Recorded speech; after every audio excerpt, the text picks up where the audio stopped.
Përshëndetje miq të Prizmos. Sot është dita ku parlamenti ose maggioranza e socialistëve dhe rilindistëve bashkë me atë që konsiderohet opozit, e cila u grumbullua nga modeli i listave të mbyllura dhe sigurisht disa vetave që nuk pranuan të dilnin jashtë me urdhrat e Lulzim Bashës. Do të votojnë edhe një ndryshim i cili nuk mund të quhet sipas meje epokal, sepse ne nuk bëjmë asnjëherë ndryshime epokale, por një ndryshim i cili në thelb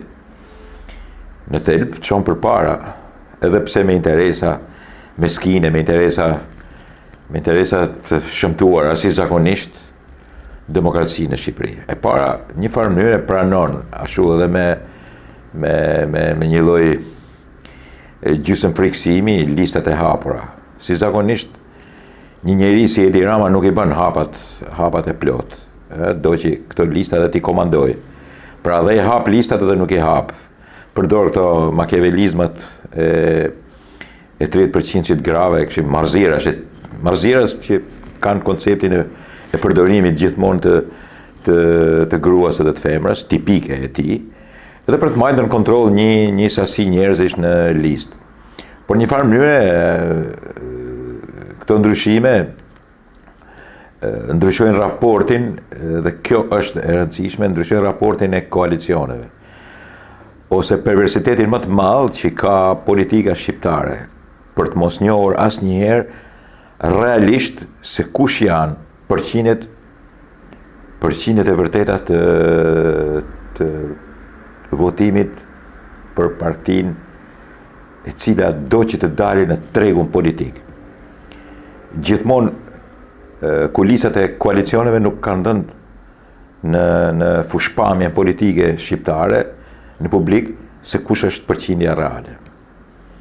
Duke fshehur, duke manipuluar, dhe nuk kanë lejuar edhe votën popullore, nuk e kanë lejuar absolutisht. E kanë transformuar atë duke e mbledhur, rigrupruar, duke e mbledhur këtu, duke e shpërndarë ndej, duke tjetërsuar këtej, duke krijuar një lloj amollie e cila asnjëherë nuk ka dhënë të kuptojnë se kush është maggiorancë dhe kush është partia e parë realisht në Shqipëri. Megjithëse unë jam i qartë që deri tani nuk mund ta largoj kush hegemoninë ose po themi sundimin e Partisë Socialiste, sa edhe të njerëzve të tillë si Edi Rama, si partia e parë në Shqipëri. Për mendimin tim, Partia Demokratike nuk është, ose nuk ka qenë asnjëherë partia e parë në Shqipëri. Viti 1992 nuk ishte votim për partinë, ishte lëvizje. Dhe sigurisht për t'u larguar socialistat duhesh votuar në atë mënyrë, plus se u përgatit 91 edhe tjerë. Nuk kemi nevojë t'i bëjmë. 96 ishte krimi elektoral më i madh që ka bërë ndonjëherë Shqipëria me anë të Sali Berishës. Shkatroi përfundimisht zgjedhjet e lira në Shqipëri, i ka shkatruar edhe deri në ditët e sotme, dhe do të vazhdojnë të shkatruhen deri në vitin 2030 sipas meje, sepse shqiptarët mësuan që politika shqiptare mësoi që duke grabitur vota, duke i deformuar ata, duke i transformuar ata, mbajnë pushtetin dhe pasurohen. Gjithsesi këto janë ato që do të ndodhin sot, dhe një farë mënyrë do të arrihen. Unë sigurisht që këtë emisione kam realizuar përpara dhe nuk mund të parashikoj se ç'ndodhin. Po pak a shumë këto janë hapja e pjesshme e listave, jo e plot. Raporti që i thot Partia Demokratike, e cila është mësuar që të rrijë jashtë edhe të urdhërojë ata brenda votojnë ju kështu si them unë, janë mitoman, janë tipa që nuk do bëhen kur pjesë e një politike moderne edhe të sinqertë. Partia Demokratike janë groteske dhe mitoman. Kam pas shkrimin sot dhe nuk kam nevojë të egzageroj më, sepse është një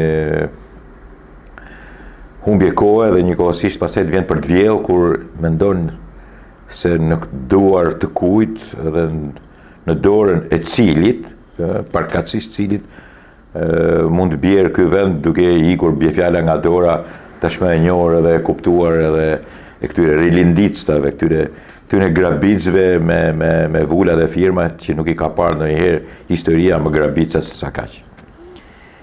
Nëse Partia Demokratike është grabitse dhe vjedhse banale, këta janë me vula, me firma dhe arrogant në vulën dhe firmën e grabitjes. Absolutisht të jashtëzakonshëm. Por po kthehemi ke dita e sotme. Pra kjo pritet. Edhe opozita, ajo që është e rrugës që thot Rama, prishte që i gjithë faktorit ndërkombëtar domethënë ta kundërshtojnë. Se si shkon puna që ti të kundërshtosh kuvendin, ta delegjimosh, ta nxjerrësh kuvendin jashtë, mos njohësh institucionet dhe pastaj ti thuash institucioneve votoni se kështu dua unë, kjo vetëm në këshifar kopukësh, idiotësh, ignorantësh edhe jo vetëm të pamoralshëm, po këta janë etikisht të shëmtuar. Gjithsesi është një hap përpara. Do ta pranojnë, do të nështrohen. Zakonet e Partisë Demokratike kështu janë, të bërtasin, u lurasin, e pastaj diçka do të bëjnë.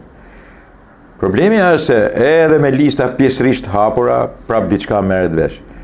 Edhe një farë mënyrë goditja e koalicioneve, se vetë nga hapja e listave goditen koalicionet, diçka mund të shkohet akoma më mirë në drejtim të aftësisë që ka publiku për të votuar atë që pëlqen. Në fakt, kjo shpjegohet kështu. Nëse është bërë një hap përpara duke i kontrolluar njerëzit që kandidojnë, po ta them se partitë kandidojnë vetëm maskare dhe maskaresha. Publiku ka mundësi që pjesërisht për këto maskare dhe maskaresha të votoj atë që i duket më i miri. Se nuk mund të ketë mundësi më tepër se sa kaq. Nuk ka mundësi se këto partia, këto nxjerrin të gjithë prodhimet e këtyre lloj partive, këtij lloj leadershipi në të gjitha partitë këtë produkt nxjerr. U pa shumë mirë edhe ke veprimi i Paris Pakut, i cili duhet fillonte nga hetimi i atyre dosjeve të famshme të manipulimit të zgjedhjeve të 2017-s. Ku në fakt e kishte më kollaj me fillu nga teatri, ku janë shkelur të gjitha procedurat dhe rregullat dhe kur është bërë një krim. Dhe shumë i qartë. Nuk desh ta filloj aty, e fillun këtu. Por është një hap fals dhe një moment që të krijon trishtim kur shikon që nuk i fillojnë i marrojnë gjërat me profesionizëm. Edhe Spaku i famshëm, që është produkt i këtyre lloj partive, futet edhe ndërkombëtarët brenda, e fillon me një marrëzi. E kush është marrëzia? Ju çon letrat e vdekurve. Atyre që kanë vdekur. Pra, nuk shkon profesionalizmi deri në atë pikë sa ti sqaroj këta njerëz janë gjallë, minimumi që duhet bë. Me që është një kohë e shkuar. Ti shohim një herë se mas e ka pas një mosha, e ka kap dike korona, nuk e di, diçka të tillë. Jo, as këtë se bëjnë. Pra, këto janë, desha të them që mos presim që produktet e këtyre lloj leadershipeve dhe partive të kenë profesionalizëm edhe në institucione. Mund të pretendojmë që nga 5% nga 10% përmirësohen, po se do rrugullohen këto, sepse janë produkte të PS-s, PD-s, LSI-s, kështu rrumpalleku dhe njëkohësisht të korruptuarash, kjo është pastaj iluzion, domethënë këtë duhet të kemi, nuk duhet të jemi mirë nga trut e kokës, domethënë duhet të kemi mend në rregull që të besojmë se këta arrin me jo vetëm të kenë sinqeritet dhe seriozitet, po dhe profesionalizëm. Kjo është pastaj që me të vërtetë që nuk jemi në rregull ne, duhet shikohemi, duhet të bëjmë vizitë ose mund të kemi harruar ilaçet për atë ditë. Nuk i besohet as ke dera e Meneriush WC-s, e nevojtores, po e them cop. Nuk i besohet sepse kanë dhënë shembuj, kanë 30 vjet që i japin shembuj. Në përgjithësi kjo është edhe situata. Kjo situatë duhet pa pak me entuziazëm edhe për një 5% fitore.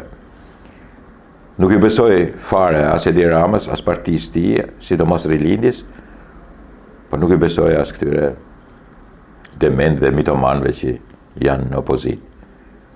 Nëse situata edhe me një listë pjesërisht hapur ose me koalicione që nuk bëjnë atë paktin mizerabël të fillimit, ndryshon, prap nuk është keq, është më mirë. Asgjë nuk pres, por sigurisht që më mirë është.